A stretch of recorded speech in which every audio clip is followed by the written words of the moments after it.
Le biais du survivant est un des nombreux biais cognitifs qui prolifèrent dans le milieu du trading, mais c'est probablement le pire d'entre eux, et c'est pourquoi nous allons lui consacrer une vidéo entière.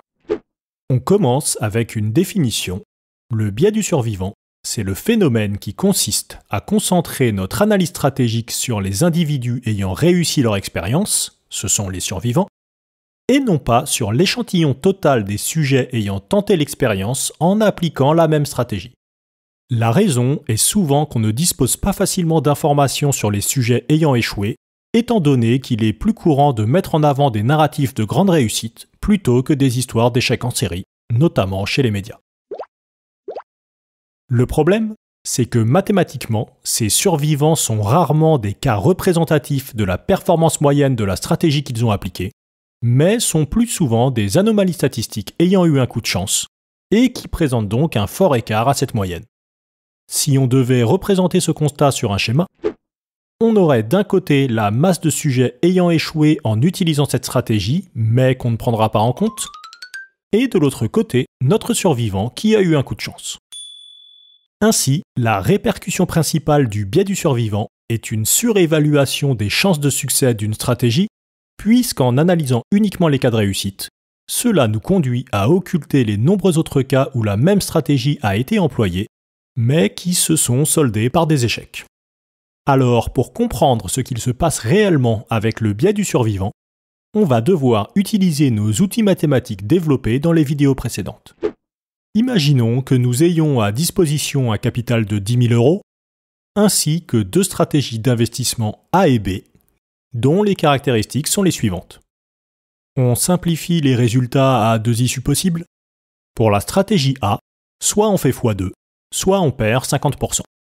Et pour la stratégie B, soit on perd tout, soit on fait x 250. Concernant les équités, on a 60% de probabilité de réussite pour la stratégie A et 0,01% pour la stratégie B. Ces données nous permettent de calculer les EV, c'est-à-dire les espérances mathématiques, et pour un capital initial de 10 000 €, on obtient plus 40%, donc 14 000 € pour la stratégie A, et moins 97,5%, donc 250 € pour la stratégie B. Ce qui est clair ici, c'est que la stratégie B ne vaut pas grand-chose puisqu'elle présente une EV abominable.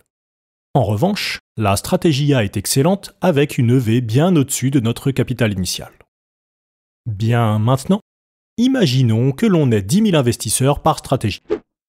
Statistiquement, on va obtenir en moyenne à la sortie les chiffres suivants. 6 000 personnes avec 20 000 € et 4 000 personnes avec 5 000 € en provenance de la stratégie A. Et en provenance de la stratégie B, nous aurons 9 999 personnes avec 0 et une personne avec 2 500 000. Et donc là, tout est en place pour qu'un storytelling merveilleux soit mis en avant dans les flux d'informations grâce à cet investisseur qui a gagné 2,5 millions, puisque ce sera une belle opportunité de faire des vues, des réactions ou de l'audimat. Et bien que stratégiquement il ait fait strictement n'importe quoi, on qualifiera notre investisseur de génie du trading ou de je ne sais quel autre superlatif, et on aura aussi droit à des articles ou des interviews, et peut-être même qu'il profitera de sa notoriété pour écrire des bouquins ou vendre des formations dans lesquelles il explique sa formidable stratégie. Ainsi, ce qu'il faut retenir de ce puissant biais cognitif, c'est que si ces exceptions statistiques présentant des écarts extrêmes à la moyenne sont très bien pour amuser la galerie, en réalité, une analyse de stratégie pertinente se fait à l'aide de valeurs moyennes. Et ce n'est pas moi qui le dis, ce sont les mathématiques. Et pour finir, on va explorer la similitude entre le biais du survivant et le biais du résultat, car il s'agit également d'un biais cognitif capable de freiner puissamment la progression d'un trader.